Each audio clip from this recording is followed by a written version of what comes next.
Nós vamos ler no capítulo 6 da carta aos Efésios, no verso 4, um versículo somente, na nossa série de mensagens nesta importante carta do apóstolo Paulo. Aliás, todas elas são importantes. A carta aos Efésios é muito conhecida, lida e querida. Versículo 4 do capítulo 6. E vós, pais, não provoqueis vossos filhos a ira, mas criai-os na disciplina e na admoestação do Senhor. E vós, pais, não provoqueis vossos filhos a ira, mas criai-os na disciplina e na admoestação do Senhor. Oremos. Senhor, nós estamos diante de Ti, suplicando a Tua graça e a Tua misericórdia, para que a exposição da Tua palavra fale ao nosso coração, especialmente aos pais nessa noite. Tu sabes as lutas que nós enfrentamos na criação dos filhos, os planos, desejos e sonhos que nós temos, nem sempre concretizados. Tu sabes como nós erramos e falhamos. Por isso, Senhor, nós precisamos da Tua graça, precisamos que Tua palavra nos instrua, que ela nos anime e também que ela nos corrija. Quero pedir, Senhor, que a exposição dela nessa noite seja usada por Ti para todos esses efeitos e que Tu consoles os nossos corações, que Tu nos animes a não desistir de ensinar a Tua palavra, os Teus ensinamentos aos nossos filhos. É o que pedimos, no nome de Jesus. Amém. Nós vivemos numa época, queridos irmãos, em que a família tem sofrido toda sorte de ataques, como vocês sabem.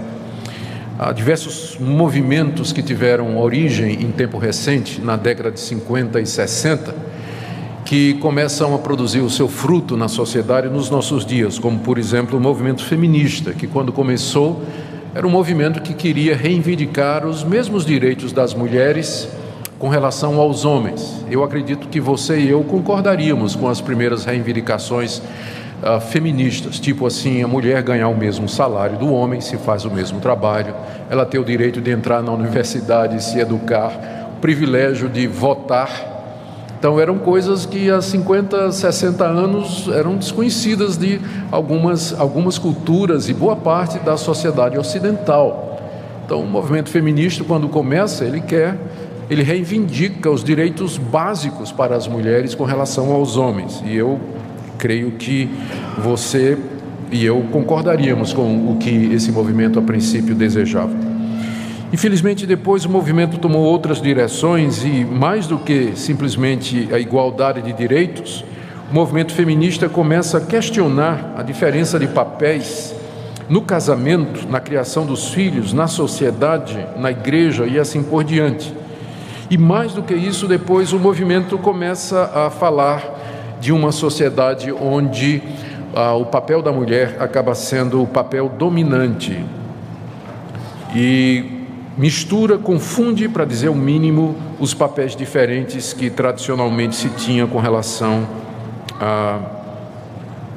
ao marido e à esposa, ao pai e à mãe, à mulher e ao homem na sociedade. Também outros movimentos mais recentes, como o movimento de lésbicas, gays, transexuais e bissexuais, fazendo um ataque direto à família e ao papel do homem e o papel da mulher, como, por exemplo, a tentativa de implantar a ideologia de gênero nas escolas, confundindo completamente aquilo que é definido por nascimento, o que é o homem e o que é a mulher. E tudo isso com impacto muito grande na família. A própria dissolução do casamento como instituição na sociedade moderna e a popularidade e a popularização do viver juntos, a ideia de que sexo antes do casamento ou sem casamento é algo absolutamente normal e desejável, a ponto de que as pessoas falam disso com uma naturalidade, como se isso sempre estivesse estado presente na sociedade, quando na verdade isso é alguma coisa de anos recentes.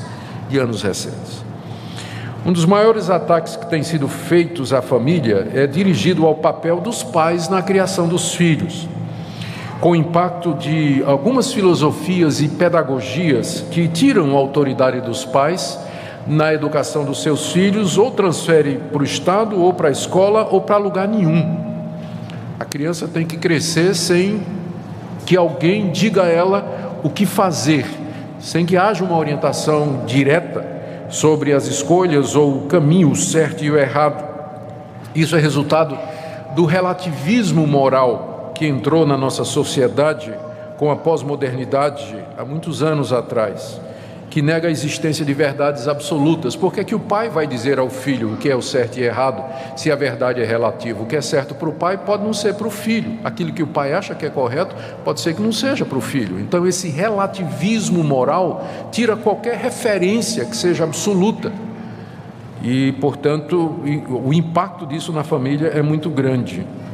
O materialismo da sociedade moderna também tem, de alguma forma, impactado o papel dos pais, porque muitos, na busca de se realizar no padrão que é colocado pela sociedade consumista e materialista, trabalham de maneira quase louca, não é? Vários empregos, alguns têm 2 empregos, 3, todos, muita gente, muitos jovens casais, muitos jovens pais, eles trabalham e estudam, e afinal os filhos acabam sendo educados ou por uma babá, ou pelos avós, ou pela televisão, não é? Ou, enfim. O resultado é uma geração de filhos que cresce sem modelo, exemplo, educação e disciplina. Há exceções, mas é muito comum ver filhos desobedientes e rebeldes à autoridade. E a figura do pai, ela então sofre um desgaste muito grande. Não só a figura do pai, mas a figura do homem, não? Tem sofrido um desgaste muito grande na nossa sociedade. Nos Estados Unidos há um movimento chamado Promise Keepers, que foi uma iniciativa feita há alguns anos atrás por algumas igrejas mais conservadoras, que é um movimento de homens que tem como objetivo ensinar os homens a ser homens. Porque não... Eu ouvi uma vez um deles justificar isso aí. Eu já disse aqui, igreja, mas eu acho que é apropriado dizer de novo. A razão é a seguinte: a criança nasce, vai ser cuidada por uma enfermeira, vai ser uma pediatra que vai acompanhá-la, quem vai criar é uma babá, quando entrar na escola vai ser uma professora que vai dar aula para ele, quando ele se formar, quando ele for para a universidade, vai ser uma PhD que vai dar aula para ele, orientadora dele. Se ele for para uma igreja, vai ser uma pastora, não é? Então, e esse homem vai crescer, esse menino vai crescer sem ter um modelo masculino. Qual é o homem da vida dele? O homem que vai servir de modelo e referência. O pai ausente. Não é? Então, esse Promise Keepers, esse movimento, ele nasceu e se tornou muito popular exatamente porque existe essa carência. O que é ser homem hoje? Né? Quando falo homem, não é no sentido, às vezes, que o pessoal usa aqui de macho, né? Tem até um movimento que tentou imitar lá o Promise Keepers, o machão mineiro, né? Que saiu algum tempo atrás, mas não era bem o Promise Keepers, né? Então não vamos confundir com o machismo, mas a masculinidade, assumir o papel de homem. Então surgem movimentos desse tipo. A nossa própria cultura não ajuda muito no papel do pai, não é? E há diversos dramas, roteiros dessa forma, publicados e popularizados por Hollywood, não é? Que contribuem para desgastar a imagem do pai mesmo, o papel do pai. Quem é o pai, afinal? Mas, queridos, nós não, como igreja de Jesus Cristo, como discípulos do Senhor Jesus, nós não precisamos ser como a sociedade. Nós devemos assumir aqueles papéis que a Escritura prescreve para aquele homem que deseja ser pai, que deseja criar os seus filhos no caminho do Senhor. O nosso referencial é a palavra de Deus, e a nossa pergunta sempre vai ser: o que ela nos diz sobre isso? Não é o que a cultura diz, o que a sociedade diz, o que é que Hollywood diz, mas o que é que a palavra de Deus nos diz a respeito disso. Nós estamos estudando o ensinamento do apóstolo Paulo sobre casamento, família e sociedade, aqui no final da carta aos Efésios. E nós chegamos nessa parte em que ele trata agora dos deveres dos pais com relação aos seus filhos. Depois que ele falou dos deveres dos filhos, no capítulo 6, de 1 a 3, do dever do marido, capítulo 5, de 25 a 33, e do dever das esposas, do verso 22 até o verso 24. Hoje à noite, então, eu gostaria de ver com os irmãos, ver com a igreja, o que a palavra de Deus nos ensina sobre isso. O que então nós podemos aprender desse verso 4? E vós, pais, não provoqueis vossos filhos a ira, mas criai-os na disciplina e na admoestação do Senhor. O primeiro ponto que eu queria destacar aqui é que esse mandamento é dirigido aos pais, não no sentido de pai e mãe, mas no sentido do homem. O problema é que na língua, em português, se eu quero dizer o pai e a mãe, eu uso o termo pais. E se eu quero me referir a dois homens que são pais, eu também digo pais. Só que na língua grega, ou por exemplo também em inglês, existem palavras diferentes para as duas coisas. Em inglês, se eu quero dizer pai e mãe, eu digo parents. E se eu quiser dois homens que são pais, eu digo fathers. Tem duas palavras diferentes, mas em português é a mesma palavra. Na língua grega também existe essa diferença. No capítulo 6, verso 1, que nós vimos domingo passado, Paulo usa a palavra que significa pai e mãe aqui. Filhos, obedecei a vossos pais. Aqui é pai e mãe, na língua grega. Mas quando chega aqui no verso 4, que é o verso que nós lemos, quando ele diz, e vós pais, já é outra palavra na língua grega. Significa homens que são pais, ou seja, a esposa não está incluída aqui. A mãe não está incluída aqui. Ele está dirigindo essa exortação ao homem que é pai em primeiro lugar. Ou seja, o que nós temos aqui é a definição clara, bíblica, de que diante de Deus o responsável pela criação da família, dos filhos, a instrução das crianças no caminho do Senhor é o homem, é o pai. E não poderia ser diferente, porque desde o começo, quando Paulo trata da questão da família, ele vem afirmando a liderança masculina. Tanto é que ele começa dizendo aqui no capítulo 5, verso 22, as esposas sejam submissas ao seu próprio marido. O marido é o cabeça da esposa e assim por diante. Ora, se Paulo deu ao homem o papel de liderança na família, é evidente que isso vai incluir a criação dos filhos. Ele é o responsável nessa área. Ou seja, há uma necessidade de nós resgatarmos isso hoje. Por causa de todos aqueles movimentos e pressões que eu mencionei no início, o papel do pai acaba sendo diluído. Há pais que são omissos, há pais que são descomprometidos, há pais que não se envolvem, estou me referindo a homens, e eles deixam a responsabilidade da criação dos filhos com a esposa / mãe. Elas é que acabam assumindo toda a criação dos filhos. Isso inclui admoestação, exortação, corrigir, ler a Bíblia com ele, orar com ele, cuidar da criança o tempo todo, enquanto que o pai parece que entende que o único papel dele é colocar a feira na mesa, na casa, a feira dentro de casa, e feito isso ele cumpriu o seu papel. Tanto é que nós, veja como isso entra na cultura, esse conceito errado, quando de vez em quando dois homens conversando, um diz para o outro, eu já criei os meus filhos. O que ele quer dizer com isso? Ele quer dizer que já pagou a última universidade do último filho, e que agora os filhos estão independentes e seguindo a sua vida. Ele já criou os filhos. Ele resume a criação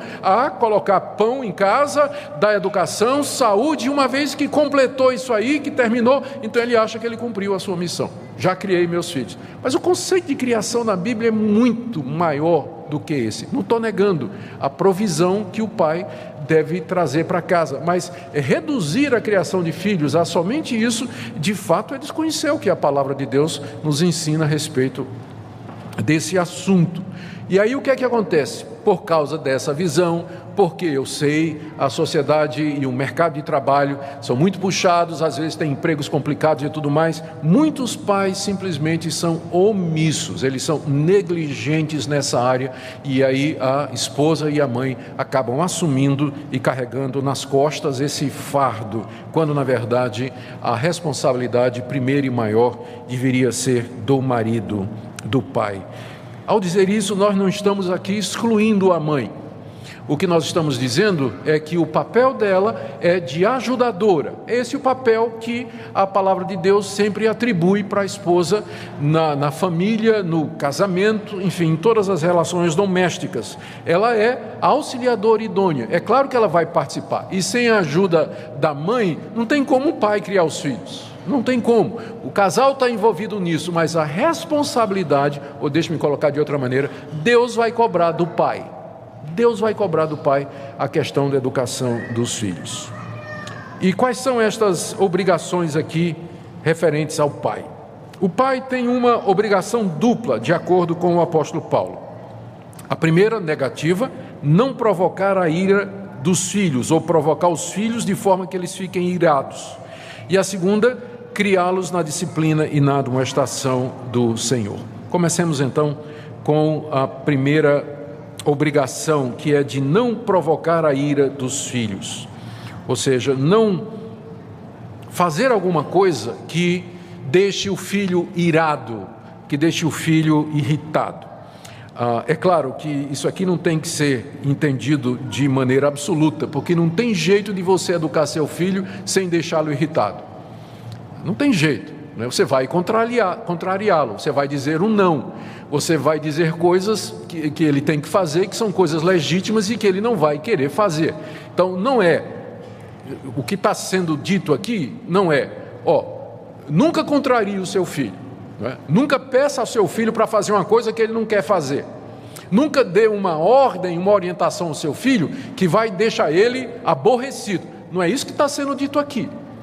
Porque frequentemente criar filhos significa gerenciar conflitos, do tipo assim, você vai ter que fazer isso, mas eu não quero, mas vai fazer assim mesmo. Vai fazer porque é certo, é justo, é correto e você vai ter que fazer. Mas eu odeio lavar prato, mas vai lavar do mesmo jeito. Não é? Você fica aí, pode ficar falando alto, reclamando, mas você vai lavar prato do mesmo jeito. Estou só dando um exemplo. Eu sei que vocês não pedem isso dos seus filhos. Bom, devia, tá? Devia. Bom, então, não provocar a ira dos filhos seria passar ordens ou dar exemplos ou colocar os filhos em situações que são erradas, de forma que pelo seu mau exemplo ou pela injustiça da sua ordem, ou pela severidade do castigo, ou pela sua omissão, você provoque a ira da criança, o que seria então uma ira justa, não é?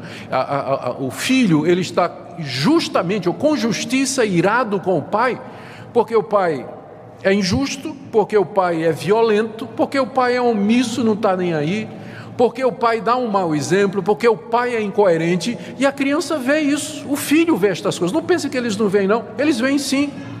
E isso provoca uma revolta no coração da criança, que nem sempre ela diz, ela não tem como dizer, não encontra às vezes condição, caminho, jeito, oportunidade para dizer, mas aquela ira vai crescendo dentro deles, e se aquilo não é tratado, ele vai virar um adolescente com aquela raiva dentro dele, depois um jovem, e vai ser um adulto que sempre vai carregar uma mágoa, uma ira com relação ao pai, e isso é muito comum, infelizmente.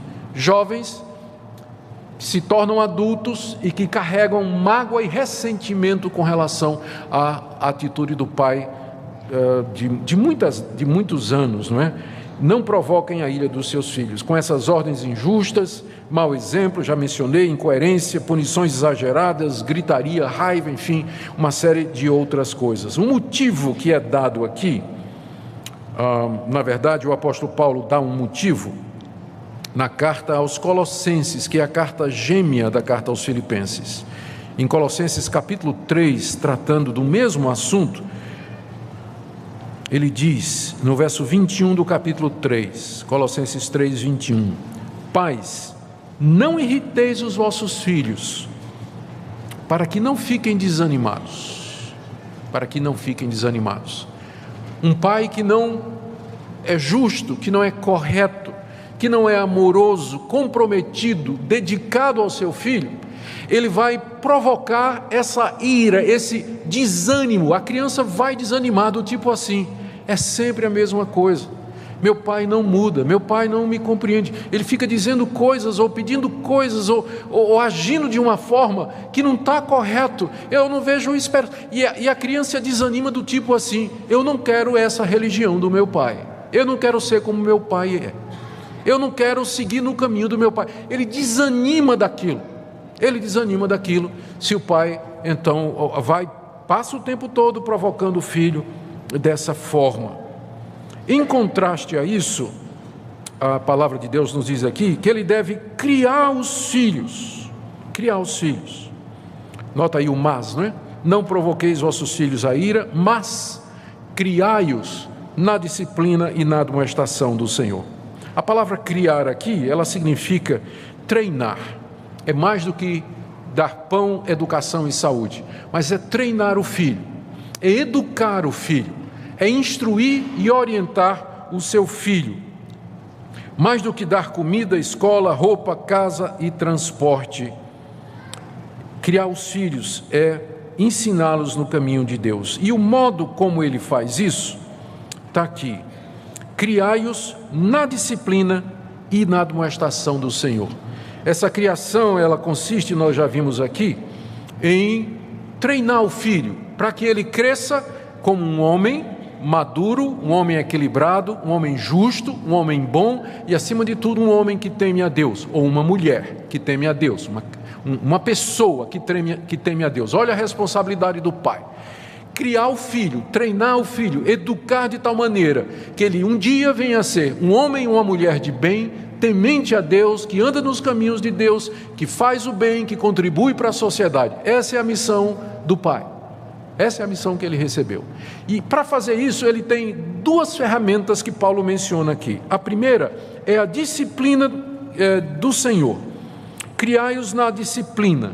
A disciplina aqui, ela significa a correção. Significa uma correção. A mesma palavra é usada lá na carta aos Hebreus, capítulo 12, quando o autor diz que Deus corrige o filho a quem ama. A mesma palavra. Deus corrige o filho a quem ama. E essa correção, ela nem sempre é alguma coisa agradável. Tanto é que na carta aos Hebreus está dito que a correção que vem de Deus, às vezes, ela pode parecer pesada, mas depois ela vai produzir o fruto pacífico, ela vai dar resultado.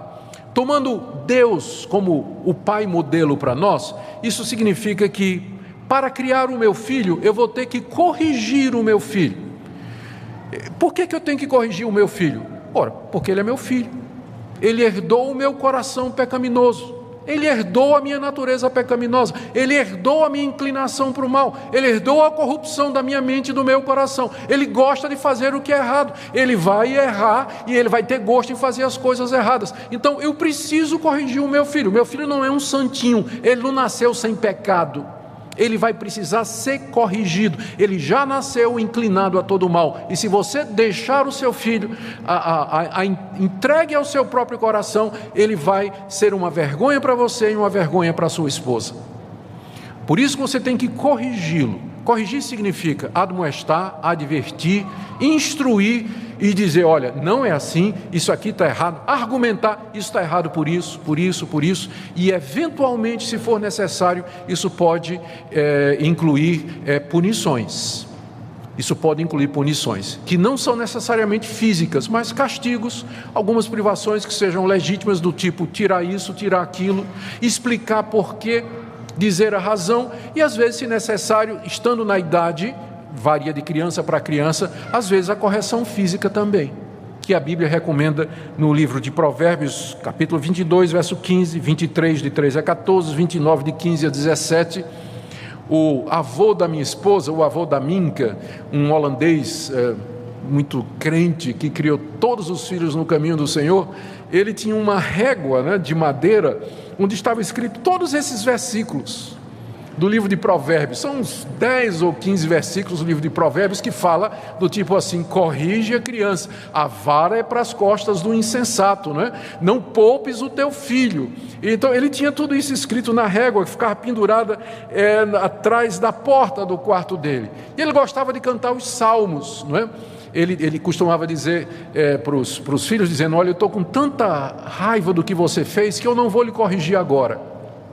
Porque se ele fosse corrigir naquele momento, a raiva o levaria a fazer alguma coisa como que devia. Passada a raiva, ele chamava o filho e dizia: a régua que está atrás da porta. Então o filho ia lá, tá certo? Ele lia com o filho todos os versículos da régua, e enquanto ele disciplinava o filho, ele gostava de cantar os salmos, porque ele era um holandês e na igreja reformada canta os salmos metrificados, e ele cantava em sequência. Eu fiquei pensando como seria ruim no dia que a criança fizesse isso e era a vez do salmo 119, não é? Que coisa não ia ser, que coisa não ia ser. A palavra de Deus está cheia de versículos que nos dizem que a correção feita com amor e com sabedoria, ela vai tirar a malícia do coração da criança. É o ensino da palavra de Deus para nós, e isso está incluído aqui em criar os filhos na disciplina do Senhor. E não somente na disciplina, mas diz aqui na admoestação. Essa palavra na língua original é uma palavra interessante. Ela significa colocar a mente em pé, literalmente, pôr a mente da pessoa em pé. Pressupõe que a pessoa está desorientada, ela está sem rumo, ou então ela está seguindo no caminho errado. Então você vai lá, argumenta com aquela pessoa e coloca a mente dela no caminho correto. Tanto é que essa palavra, ela deu origem a um movimento entre os conselheiros cristãos que chamou-se aconselhamento noutético. A palavra noutético é a palavra grega que está aqui, porque é um tipo de aconselhamento que procura ajudar as pessoas, primeiramente instruindo a mente das pessoas, dizer: olha, isso é que está errado, não é? E usando a palavra de Deus para isso, para que a pessoa corrija o seu pensamento de acordo com a palavra de Deus. E uma vez que o pensamento está corrigido, uma vez que a mente está no caminho certo, o mais acompanha. As emoções, os sentimentos, a decisão, a vontade, a consciência, tudo segue a mente, uma vez que ela está no caminho certo. Então, o que Paulo está dizendo aqui para o pai é que na criação do filho, ele tem que admoestar, quer dizer, aconselhar, exortar, mas corrigir, instruir, mas com o objetivo de colocar o pensamento do filho no caminho correto. E isso significa gastar. Como é que alguém vai fazer isso se não gasta tempo com o filho, se não conversa com o filho, se não tem tempo para andar com ele, bater papo com ele, abrir as escrituras e ensinar para ele o caminho do Senhor? É isso que é dito aqui como nosso dever. Queridos irmãos, eu quero agora passar para o final e já trazendo algumas aplicações para nós. Tem tantas que eu tenho certeza que nós não vamos esgotar isso aqui. E eu quero dizer que eu falo para vocês primeiro quero me dirigir aos pais, e eu falo para vocês como um pai também, que sabe o que é tentar e errar. Então a minha primeira palavra é para os pais que estão tentando criar os filhos, ou pensam que já encerraram a tarefa no caminho do Senhor. Eu creio que a primeira coisa que nós, homens que temos filhos, temos que fazer diante de um texto como esse, é pedir perdão a Deus pelos nossos erros como pais. Meus irmãos, todos nós erramos como pais. Nós não fazemos o que a Bíblia diz. Nós somos omissos, nós às vezes exageramos na disciplina, somos injustos, não tiramos tempo para conversar com os nossos filhos, não corrigimos os nossos filhos, não os admoestamos, não colocamos a mente deles no caminho correto, porque nós não gastamos tempo com os nossos filhos. E mesmo quando a gente tenta fazer todas estas coisas, você vai lembrar às vezes que você explodiu na frente deles, você vai lembrar às vezes que você brigou com sua esposa na frente deles, que você passou uma ordem para eles e depois você mesmo fez o contrário daquilo que você disse, tipo assim: olha, você sabe que é errado mentir, e ele pegou você mentindo, não é? Em casa. Então nós vamos começar pedindo perdão a Deus por todas as vezes que nós pecamos diante do Senhor como pais, diante da nossa responsabilidade. Segunda coisa, nós temos que orar bastante, porque mesmo que você faça o trabalho de casa, mesmo que você consiga ser um pai que se aproxima do padrão bíblico, isso não é garantia de que seu filho vai ser um homem que vai andar nos caminhos de Deus.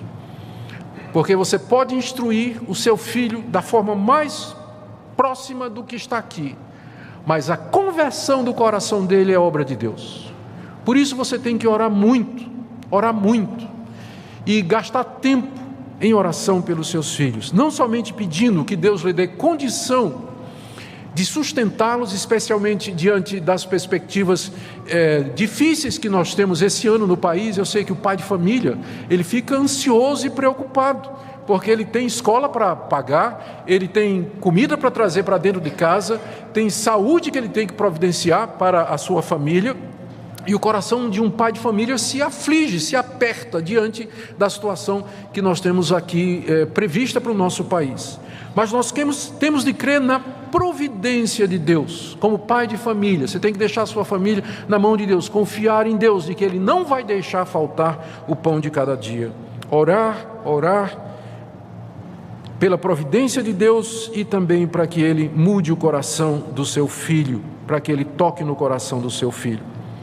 Em terceiro lugar, creia no que a palavra de Deus diz com relação à educação dos seus filhos. Às vezes nós olhamos assim e dizemos, há situações em que a gente prefere seguir o nosso instinto ou a nossa natureza humana num conflito em casa. Mas como cristãos nós temos que acreditar que o que está dito aqui, crie o seu filho na disciplina do Senhor, essa é a coisa certa para fazer. Então é quase que uma atitude de fé, você obedecer a Deus e criar sua família, criar os seus filhos de acordo com os padrões da palavra de Deus. Eu digo que é uma atitude de fé porque você provavelmente vai ser uma minoria quando você pensa nas famílias do seu prédio, quando você pensa nos seus amigos de trabalho, a maneira como eles criam os seus filhos, eles vão olhar para você como um ET, não é? Você é um cara completamente estranho que ainda acredita em exercer autoridade, educar os filhos e corrigi-los quando for necessário. Então você precisa crer na palavra de Deus e dizer, eu vou viver por ela e eu vou educar os meus filhos. Em quarto lugar, não deixe essa responsabilidade para com sua esposa. E aqui eu queria fazer um apelo aos homens, aos maridos, de que não deixem esse fardo sobre as costas da sua esposa, da mãe dos seus filhos, porque ela precisa da liderança, da orientação, especialmente do apoio que você como pai e como marido e como homem tem que oferecer. Talvez seja o momento de você sentar com sua esposa e vocês juntos repensarem a forma como tem conduzido a família. E você assumir o seu papel de responsável pela criação dos seus filhos. E a última palavra que eu daria aqui para os homens, e eu já toquei um pouco nisso, mas eu vou repetir, esteja consciente que mesmo que se você educar os seus filhos na palavra, ainda assim, você pode ter a tristeza de ver um filho que não anda nos caminhos de Deus. Você tem que lembrar, isso acontece porque nós temos que lembrar que quem converte é o Espírito Santo de Deus. Isso acontece para lembrar os pais, os homens, de que eles dependem de Deus e da necessidade que existe de você estar aos pés do nosso Senhor Jesus Cristo, constantemente orando pelos seus filhos. Talvez agora que seus filhos sejam pequenos e que é fácil trazê-los para a igreja, é fácil trazê-los para a escola dominical, é fácil reunir todo mundo ao redor da mesa, abrir a Bíblia, ler um texto depois da refeição, orar juntos, cantar um corinho, colocar seu filho na cama, orar com ele, ler uma historinha bíblica para ele. Talvez você pense assim, ele vai ser assim a vida toda. Talvez não vá. Talvez não vá. Por isso você tem que orar, ficar na presença de Deus, suplicar a Deus e pedir sempre a Ele a graça para que você cumpra o seu papel. Agora, por incrível que pareça, eu tenho também uma palavra aqui para as mães, não é? Embora o texto não fale delas, mas o que é que eu vou dizer para a mãe e para a esposa agora? Só isso. Que se você não deixar, o seu marido não vai fazer o papel dele. Se você não deixar, ele não vai fazer. Há mães super protetoras, há mães que ocupam todo o espaço, há mães que acabam assumindo toda essa área e, na verdade, o pai fica meio que sem saber o que fazer, porque já está tudo resolvido quando chega em casa. Já está tudo resolvido, não é? Então, talvez seja uma palavra boa aqui para as mães. Eu sei que é o oposto, né? De mães que vão enfrentar o problema de pais completamente omissos, mas às vezes acontece que a omissão ou desinteresse do pai é falta de ele encontrar espaço. O fato de que o homem é definido como líder na Bíblia, não quer dizer que ele sempre assume esse papel de liderança instintivamente e facilmente. Tem homens que são meio passivos, não é? E se a esposa não compreende isso, ela vai acabar tomando o espaço e não vai deixar lugar para ele exercer o governo e a disciplina na vida da criança. Então você precisa ter muita sabedoria, minha irmã, diante de Deus, para ver o seu papel também nisso aí, juntamente com o seu marido, na forma da criação dos seus filhos, lembrando que a responsabilidade primeira é dele. E a minha última palavra nessa noite é para você, jovem, rapaz e moça, que quer casar. Eu espero que isso aqui não desanimou você, não é? Aliás, eu devia dizer, para aqueles que querem casar e ter uma família. Eu já vi muita gente dizendo assim, eu não quero casar não, porque olha, criar filho, e de fato, criar filho é difícil. Dá para ver, não é? É uma responsabilidade muito grande, mas também é uma alegria muito grande, é um privilégio muito grande, é uma alegria doída, não é? Ou uma dor alegre, se quiser colocar de outra maneira, mas não tem prazer ou alegria maior, como o apóstolo João diz, embora ele se referisse aos seus filhos na fé, mas ele diz, eu não tenho alegria maior do que ver os meus filhos andando na verdade e no caminho de Deus. Criar filhos e vê-los crescer, constituir suas próprias famílias e ter os netos, enfim, são privilégios muito grandes que Deus nos dá. Diante dessa responsabilidade, jovem, e eu me refiro a rapazes e moças, pense bem com quem você vai casar. Pense bem quem você vai escolher para ser o seu parceiro na criação dos seus filhos. Se você vai querer um homem que não tem o menor interesse nas coisas espirituais, que nunca se interessou pelas coisas de Deus, que não quer, é completamente indiferente com relação à palavra de Deus, imagine você casar com esse homem e chega o primeiro filho e o segundo, e você que é crente sente o desejo de instruir o seu filho na palavra de Deus e nos caminhos de Deus, e você vai se apanhar fazendo isso sozinho e às vezes com resistência. Com resistência. A mesma coisa você, rapaz, homem de Deus, que está pensando em constituir família. Quem você quer como mãe dos seus filhos, para educar seus filhos, juntamente com você? Pense nessas coisas, porque como nós dissemos hoje de manhã, essas orientações não são para tirar nossa liberdade, mas são para nos proteger, porque Deus nos ama e quer que nós sejamos felizes, sejamos santos, sejamos completos aqui nesse mundo. Por isso Ele passa essas orientações.